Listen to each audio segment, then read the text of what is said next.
11 de março de 2011, às 2 horas e 46 minutos, um terremoto de 8,9 graus na escala Richter atinge o nordeste do Japão. A força foi tanta que no fundo do Pacífico formou-se uma onda gigante de 50 metros que se deslocou às praias, chegando na cidade de Fukushima em 45 minutos.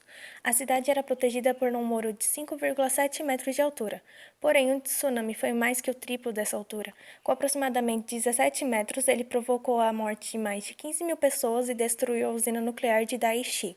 Com casas destruídas e bens materiais abandonados, Fukushima se tornou uma cidade fantasma, tomada agora pela natureza.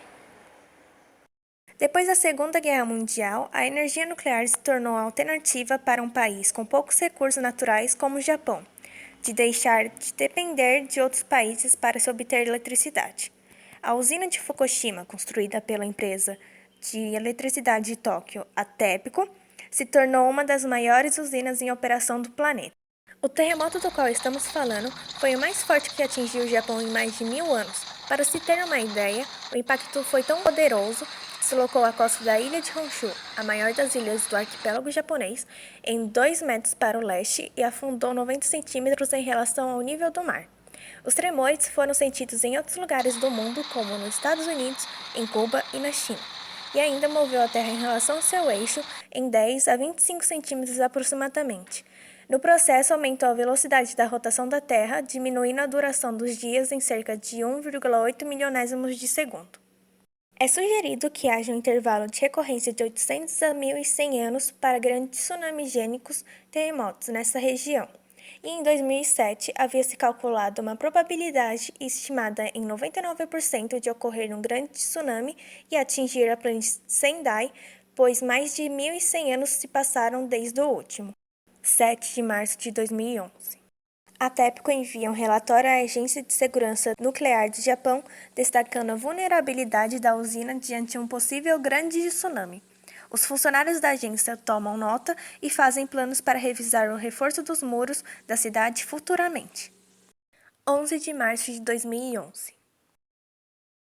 Após o primeiro tremor, a usina de Daiichi, também conhecida como Fukushima 1, ativa automaticamente o seu sistema de segurança de emergência, desligando os seus reatores. Dos 6, apenas 1, 2 e 3 foram desligados. Já os reatores 4, 5 e 6 estavam em manutenção e não operando. Às 2 horas e 47 minutos, o tremor cortou a rede elétrica da usina de energia nacional.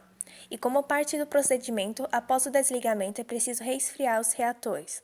Para isso, foram usados geradores a diesel que circulavam água dentro deles, que mesmo desligados, são extremamente quentes e demoram muito tempo para esfriar. Às 3 horas e 46, um tsunami de 14 metros inundou toda a instalação da usina. Os geradores pararam de funcionar e a temperatura começou a subir no interior dos reatores, e apenas os sistemas de segurança restantes mantiveram controle sobre ela. Porém, eles por si só não eram capazes de prevenir um grande desastre. No dia seguinte, ocorre a explosão do reator 1, deixando seu vaso de contenção exposto. O que realmente aconteceu foi que, com mais de 1.200 graus, o unicórnio nas barras de combustível separou o hidrogênio do vapor de água dentro dos vasos, e todo esse acúmulo de gás hidrogênio causou a primeira das 3 explosões que se sucederam com o tempo, sendo a última delas na manhã do dia 14 de março. Os 3 reatores explodiram da mesma forma, mesmo seguindo o manual de operações para crises em usinas e até mesmo recorrendo em sua última opção, a injeção de água do mar para esfriar os reatores. Checando a área, foi visto que os níveis de radiação superaram 8 vezes o limite de segurança, o que forçou a evacuação da população em um raio de 20 km ao redor da usina. Cerca de 154 mil residentes foram desabrigados. Depois dos desastres, muitos protestos contra o uso da energia nuclear percorreram o país. Porém, foi descoberto que a usina usava reatores de mais de 40 anos e que não possuía todos os dispositivos de segurança característicos dos reatores modernos. E alguns dos funcionários da usina se manifestaram depois de anos, afirmando que Fukushima 1 sofria de má manutenção e muitos dos sistemas de refrigeração nunca tinham sido testados desde a sua instalação há 40 anos.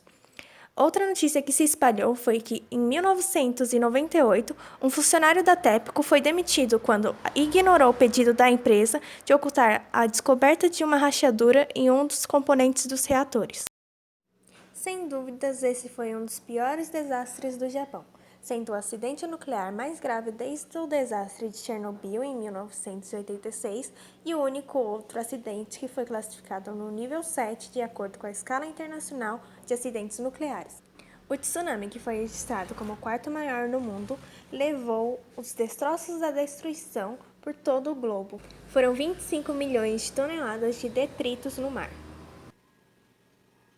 Uma bola de futebol japonesa foi encontrada no Alasca e uma motocicleta encontrada no Canadá. Por ter sido encontrado traços de radiação nos alimentos, muitos agricultores, pecuaristas e pescadores perderam tudo na época. Alguns dos sobreviventes preferiram recomeçar sua vida tranquila em outros lugares no Japão. Porém, após 10 anos, obtemos a seguinte situação. A cidade está passando pelo processo de retiragem do solo contaminado pela radiação e não terminará antes de 2051.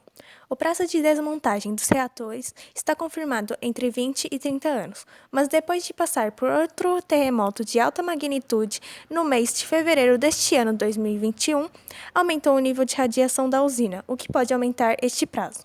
Transformações da paisagem.